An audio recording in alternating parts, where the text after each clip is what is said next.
Hi everyone, I'm back for part 2 of your motivation lecture for chapter 11. So we last talked about Maslow's hierarchy of needs and I explained the theory.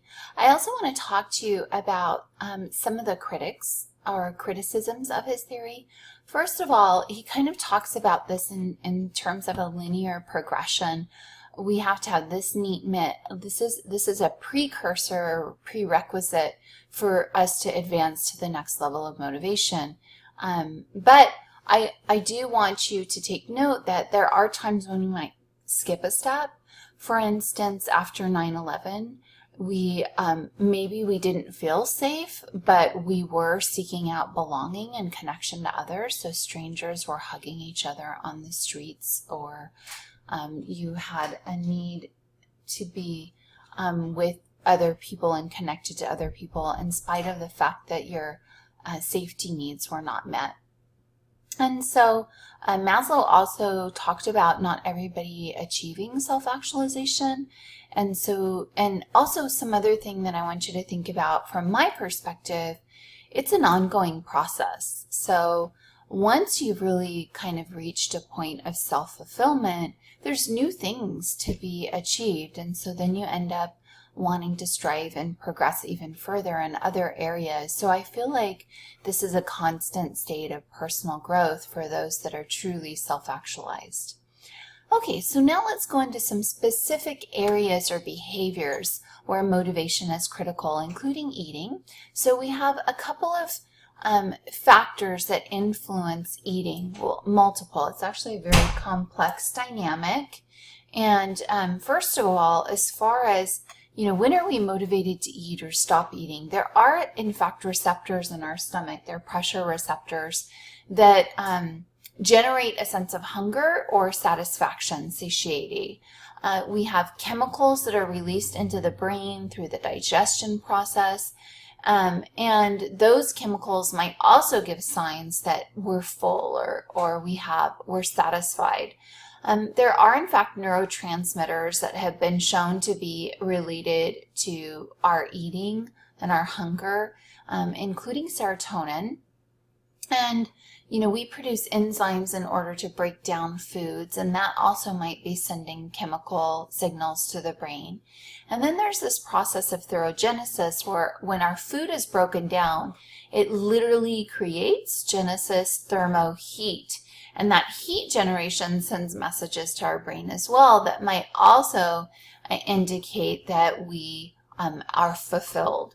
And so that might stop us from eating or consuming more food. Additionally, in the brain, the hypothalamus is really part of regulating our entire body and homeostasis process, including, how much we eat, drink, and in fact, regulating our body temperature. Specifically, there are regions of the hypothalamus that have been shown to be related to our eating and satiety. The lateral hypothalamus has been suggested to be an area where when it's stimulated, we eat more, and then the ventromedial hypothalamus signals satiety. So this little guy can actually have his ventromedial hypothalamus destroyed. He never gets a feeling of satiation or fullness, and so he continues to eat and eat and eat until he eats himself literally to death. And so they have done various brain studies looking at how they can create lesions or damage, and when they create lesions to certain areas of the brain, what is the effect on our behavior?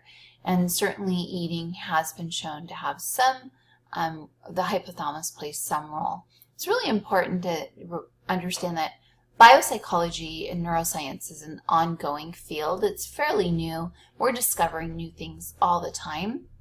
So we now know that the hypothalamus is not the sole means by which we control eating, and it may play some role or be of some influence, but not as significant as is emphasized in your textbook. So current research would suggest that there's other factors we need to consider.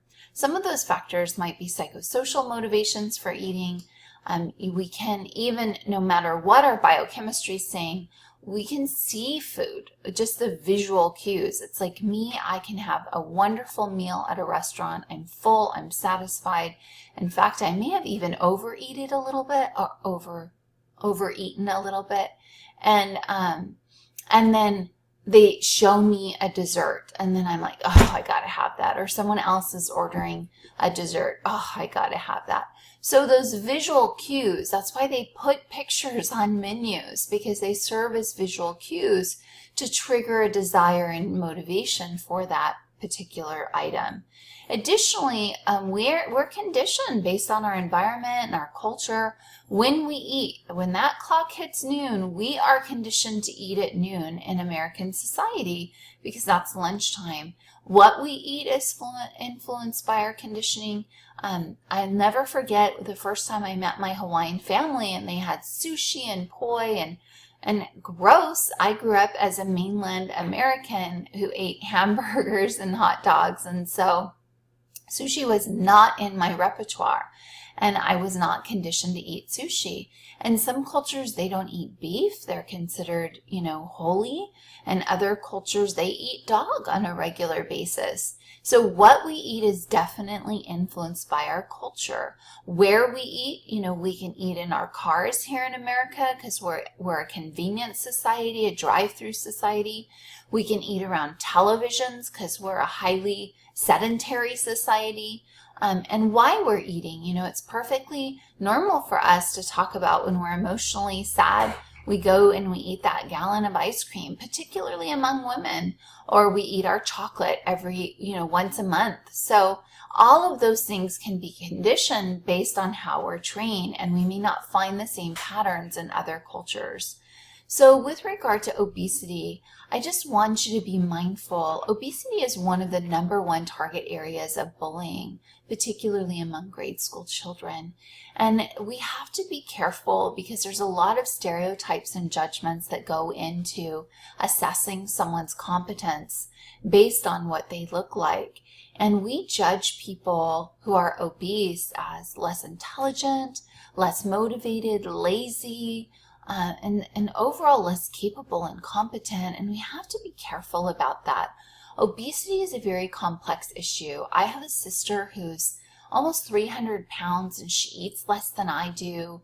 She's stronger than I am, but I see people, the world looks at her differently than they look at me, and I understand that so much of her obesity and her challenge with weight has nothing to do with her being lazy or how much she eats.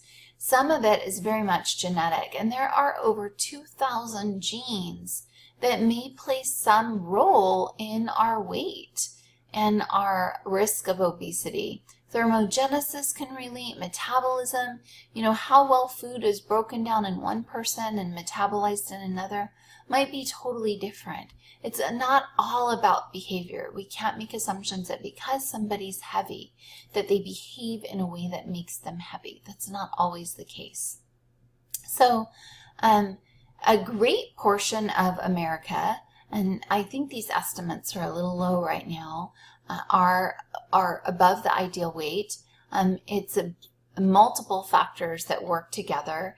And as I mentioned, we have a tremendous amount of prejudice against obese people.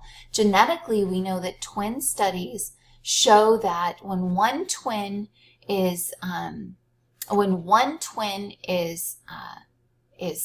obese, then there's a 30 to 70% likelihood the other twin is obese. And those rates increase whether they're monozygotic and share 100% of the same genes, or dizygotic, where they only share normal gene, they only have the same amount of genes in common as other siblings. Anorexia nervosa and bulimia are the two most common eating disorders. Now our DSM also includes binge eating disorder. Anorexia is a self-imposed starvation where they literally restrict how much food they take in at any given time. They have a distorted body image, so even when they're skin and bones, they often see themselves as much heavier than what they are. They're typically about 20% under their ideal body weight for their height. And they have this obsession with food. We think, oh, they don't like food. They're starving themselves. No, they often obsess over food. But sometimes what they eat is their only means of control. And so they use food in that way to feel that sense of control and power over their lives. Sadly, starving yourself can have severe consequences on your health and well-being, including affecting your heart. Your body literally can eat away at your muscles in order to get the energy that it needs, and your heart is one such muscle. So they can cause permanent heart damage. Really important that they're under medical care as they're getting better. Bulimia nervosa is now when they engage in a binge purge pattern where they eat high volumes of food in a very short period of time. They're usually taking in 3 to 4 times the normal caloric intake for a whole day in that binge session. Often soft, sweet foods, high carbohydrate type foods. They usually have very impulsive behavior. They again are obsessing over their next binge session. They plan them out. They're done in secrecy. And they're often followed by an immense amount of shame. And then they have the guilt and the fear, and that now motivates the purging behavior.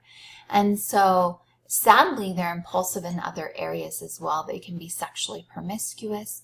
They can engage in gambling, risk-taking behavior. With them, they also have some serious physical implications. The most common type of purging is self-induced vomiting.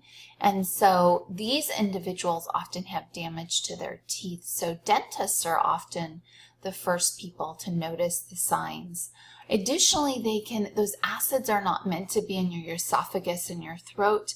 And so they can certainly cause damage and increased risks of cancer to their upper gastrointestinal area.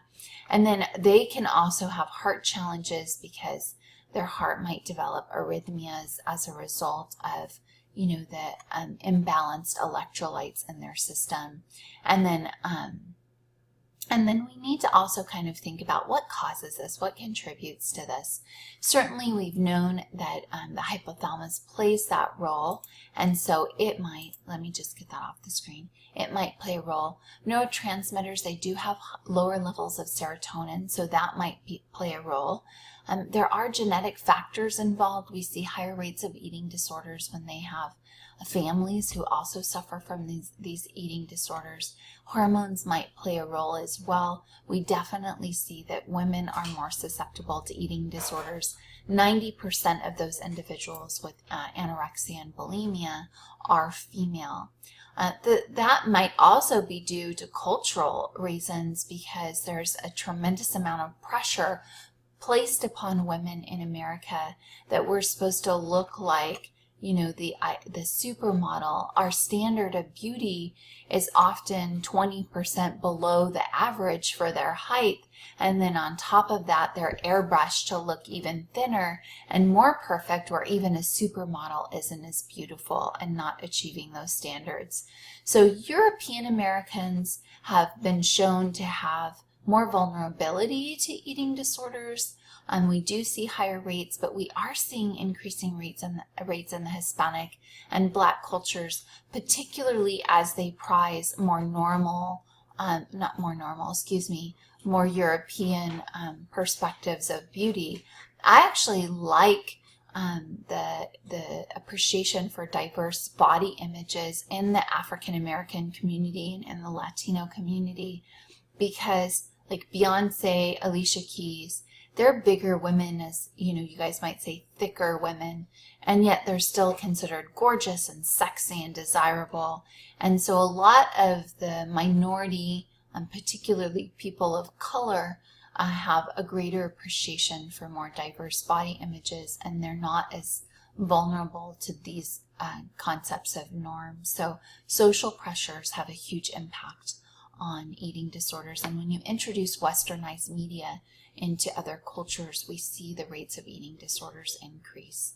So I'm going to stop there and then come back and talk about achievement in just a minute.